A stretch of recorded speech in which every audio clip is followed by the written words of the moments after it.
আপনার কি মনে হয় কি না যে একটা সময় অ্যাওয়ার্ড অনুষ্ঠান এত হতো না, এত মানুষ অ্যাওয়ার্ডও পেত না, এখন অ্যাওয়ার্ড যত বেশি দেওয়া হচ্ছে বিভিন্ন নামি বেনামি প্রতিষ্ঠান থেকে, অর্গানাইজেশন থেকে, এখন এটার ভ্যালুটা কমে যাচ্ছে কি? আপনি যে প্রশ্নটা করেছেন যে আগে এত অ্যাওয়ার্ড অনুষ্ঠান হতো না, আগে শুধু এত অ্যাওয়ার্ড অনুষ্ঠান না, এত চ্যানেলই ছিল না। আজ থেকে 30 বছর আগে চ্যানেল ছিল একটা, বিটিভি। তারপরের 10 বছরে ধরেন চ্যানেল হয়েছে 10টা, আর এখন বাংলাদেশের চ্যানেল হয়েছে 50টা। আর তার পাশাপাশি ওটিটি প্ল্যাটফর্মের কাজ হচ্ছে। তো অ্যাওয়ার্ডের বিষয়গুলো বিভিন্ন সেক্টরে ভাগ হয়ে গেছে। যেমন ওটিটি প্ল্যাটফর্মের কাজের জন্য আলাদা অ্যাওয়ার্ড প্রোগ্রাম হয়, সিনেমার জন্য আলাদা অ্যাওয়ার্ড প্রোগ্রাম হয়, নাটক বা অন্য কন্টেন্টের জন্য অ্যাওয়ার্ড প্রোগ্রাম হয়। তো সময়ের সাথে সাথে আসলে ক্ষেত্র যেহেতু বাড়ছে, পুরস্কারের সংখ্যা বা এরকম অনুষ্ঠানের সংখ্যাও বাড়ছে। তবে আমি যেটা মনে করি যে সারা বছর জুড়ে শিল্পীরা কাজ করেন বিভিন্ন সেক্টরে, সঙ্গীত শিল্পী, অভিনয় শিল্পী, নৃত্যশিল্পী, তারা যখন তাদের কাজের জন্য তাদেরকে সম্মানিত করা হয়, এটা কিন্তু একটা উৎসাহব্যঞ্জক ব্যাপার। মানে পুরস্কার সম্মান তো শিল্পীর ক্ষেত্রে অনুপ্রেরণা হিসেবে কাজ করে, আমরা এভাবে দেখতে পারি।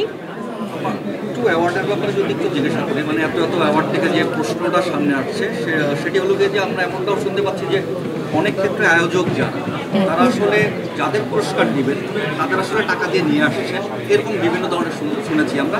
আবার অনেক ক্ষেত্রে আয়োজক দেখা গেল যে যাদের আনা হবে তাদের অনুমতি ছাড়া ফটোগ্রাফ এক ধরনের করে আর কি ছেড়ে দেয়। তাদের বাণিজ্যটা আমরা যেটা জানতে পারি যে বিভিন্ন অন্যান্য ইসের কথা বলছি, সেখানে আসলে পার্টনার যেটা আপনার স্পন্সর যারা, সেখান থেকে তারা আবার আয় করে। আপনি যা বললেন এই পুরোটাই আসলে আয়োজক কর্তৃপক্ষের সাথে আলোচনা করার বিষয়। এই বিষয়ে তো আমরা শিল্পীরা কিছু জানি না, তো এর উত্তর আমি কি দেবো? আমি তো এই বিষয়টা কিছুই জানি না। আর্ট ওই যে জানি না তো আমি এই বিষয়টা। ঈদে আসছে ওই যে সাদিয়া বলছিল একটু আগে, বহিমিয়ান ঘোড়া অমিতাভ রেজা চৌধুরীর পরিচালনা ওয়েব সিরিজ, এটি হইচইতে আসতে যাচ্ছে 5ই জুন। আর খুব সম্ভবত আগামীকালই আরও দুটো, মানে একটি ওয়েব সিরিজ এবং একটি ওয়েব ফিল্ম, যেটির